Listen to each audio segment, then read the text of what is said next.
नमस्कार साथियों।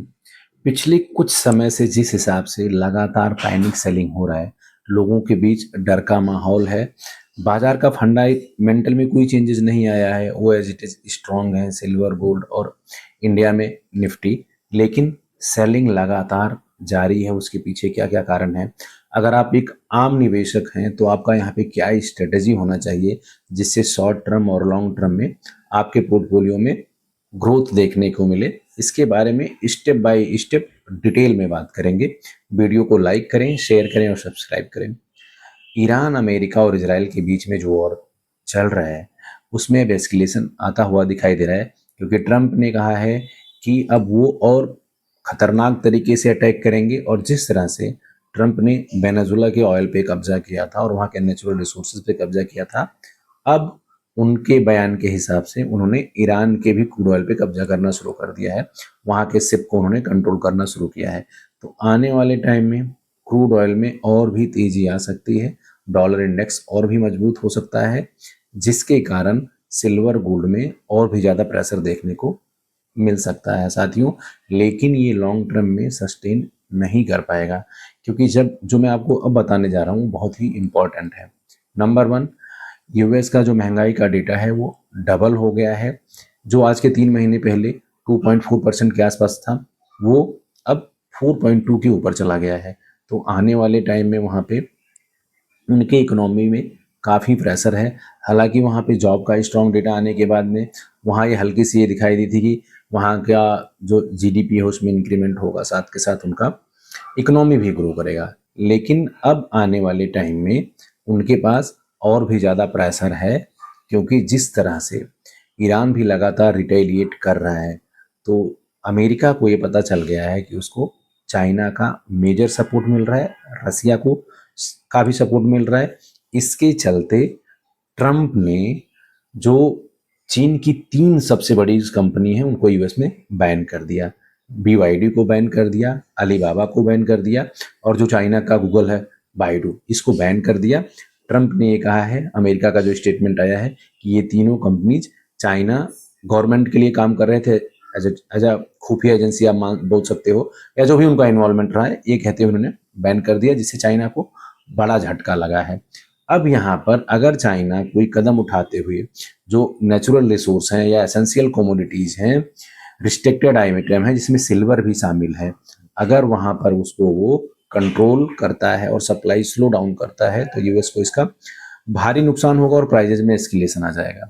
क्योंकि जिस तरह से US green energy, renewable energy और एआई डेटा सेंटर हो आपका, या चाहे डिफेंस इक्विपमेंट हो, इस पे तेजी से काम कर रहा है, तो सिल्वर की वहाँ भारी रिक्वायरमेंट है। तो सिल्वर का रिक्वायरमेंट आने वाले टाइम में डिमांड बढ़ेगा।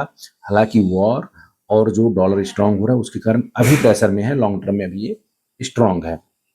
दूसरी बात, गोल्ड की अगर मैं करूं, तो गोल्ड के इस भाव पर भी बहुत हैवी बाइंग है, चाहे सेंट्रल, दुनिया भर के सेंट्रल बैंक हो या फिर गवर्नमेंट हो। तो वहाँ पे आने वाले टाइम में आपको यहाँ पे तेजी देखने को मिल सकती है। हालांकि अगर आप 200 मूविंग एवरेज डे के हिसाब से देखोगे तो सेलिंग इंडिकेटर यहाँ पे शो कर रहे हैं, हैवी सेलिंग भी हो सकता है। लेकिन सपोर्ट लेवल अभी 3900 पर भी मेजर है, और अभी फिलहाल 4000 के ऊपर गोल्ड ट्रेड हो रहा है, और सिल्वर 63-64 के ऊपर ट्रेड हो रहा है। अगर ऐसे एक दो सेशन में इस परिस्थिति में ये सस्टेन करते हैं, तो यहाँ से प्राइस अगर 4100 गोल्ड क्रॉस करता है तो 43 की रेंज में चला जाएगा। और सिल्वर आपका अगर ये 2-3 दिन इसी पे कंटिन्यू करके स्टेब्लिश रहता है तो यहाँ से आगे जा सकता है। लेकिन अगर पैनिक सेलिंग आई तो बॉटम लेवल भी बनना शुरू हो जाएगा और यहाँ से भी नीचे जाना शुरू हो जाएगा। ये दोनों बातें हैं। लेकिन यहाँ पे जो इंडिया ने कदम उठाए हैं, आरबीआई ने जो कदम उठाए हैं, वो बहुत ही इंपॉर्टेंट है, जिससे निफ्टी को भी मजबूती मिलेगी, सिल्वर और गोल्ड को भी मजबूती मिलेगा।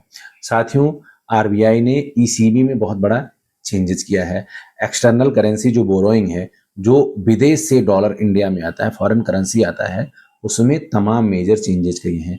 जिसमें सबसे बड़ा चेंजेस ये है कि अब उन्होंने जो टाइम लिमिट था कॉर्पोरेट का वो बढ़ा दिया है कि आप वहाँ से एफडीआई लीजिए, फॉरेन करेंसी से बोरोइंग कीजिए और लंबे समय के लिए कर सकते हैं। इंडिया का रेट ऑफ इंटरेस्ट हमेशा बोरोइंग पर हाई है, तो फॉरेन से यहाँ ज़्यादा पैसा आने का हमेशा से उम्मीद है। हालांकि बॉन्ड का रिटर्न हाई हुआ है, लेकिन इंडिया के से अगर आप कंपेयर करोगे तो फिलहाल इंडिया की बोरोइंग हाई होती है। दूसरा जो उन्होंने सबसे बड़े चेंजेस करे हैं, लिमिट बढ़ा दिया है। पहले जहां 745 मिलियन के आसपास था कि आप जो एक्सटर्नल करेंसी बोरिंग है वो कर सकते हैं, लेकिन अब उसको बढ़ा करके 1 बिलियन से ज़्यादा का कर दिया गया है। तो इससे कॉरपोरेट ज़्यादा से ज़्यादा फंड रेज करेंगे और वहाँ पर आपको ग्रोथ देखने को मिलेगा, स्टेबिलिटी देखने को मिलेगा, लॉन्ग टर्म में परफॉर्मेंस देखने को मिलेगा। तो चाइना और आरबीआई जो ये 2 बड़े मेजर चेंजेस लेकर के आए हैं, इससे आपको भारत के जीडीपी में, करेंसी में और साथ के साथ जब भारत का फॉरेन रिजर्व बढ़ेगा, डॉलर ज़्यादा आएगा, फॉरेन करेंसी ज़्यादा आएगा, तो वहाँ पर आपको सिल्वर, गोल्ड में भी मजबूती देखने को मिलेगी और इंडिया एज अ जो ग्रोथ रेट है उसका जीडीपी का वो भी बढ़ जाएगा। तो आने वाले कुछ सेशन बहुत ही इंपॉर्टेंट है। आप पैनिक सेलिंग ना करें अनटिल एंड अनलेस जब तक आपको फंड का बहुत ज़्यादा रिक्वायरमेंट ना हो, और वो साथी जो अभी तक एंट्री नहीं लिए हैं वो यहाँ पर सिल्वर और गोल्ड में इससे सिचुएशन में एंट्री ले सकते हैं लॉन्ग टर्म के लिए। हालांकि शॉर्ट टर्म में भी मार्केट बहुत ही वॉलेटाइल है, लेकिन जो गोल्ड का प्राइस प्रेडिक्शन है तमाम दुनिया भर के बैंकों के साथ वो एवरेज $6,000 के आसपास है। अगर मैं बहुत कंजर्वेटिव वे में लूँ तो अगर ये 44 एंड 544 या 5500 तक भी चला जाता है तो भी यहाँ से 25 से 30% का जंप होगा। सेम इसी तरह से जो सिल्वर का फोरकास्ट है कि 2026 के अंत तक $100 तक चला जाएगा। अगर मैं बहुत कंजर्वेटिव में लूँ, यहाँ से $80 तक भी चला जाए तो भी वहाँ से आपको 20 से ज़्यादा परसेंट रिटर्न की पूरी संभावनाएं हैं। इक्विटी यहाँ पे इंडिया का मजबूत है, मार्केट ऑलरेडी बहुत ही सस्ता है, ऐसे लेवल पे चीज़ें मिलना इजी नहीं है। तो लॉन्ग टर्म का प्रॉस्पेक्ट रखें, उतना ही निवेश करें जिसको आप लॉन्ग टर्म के लिए सस्टेन कर सकते हैं। इमरजेंसी फंड हमेशा बना करके रखें। अपने फाइनेंशियल एडवाइजर का सलाह जरूर ले साथियों। अभी के सेशन में इतना ही, मिलते हैं नेक्स्ट सेशन में।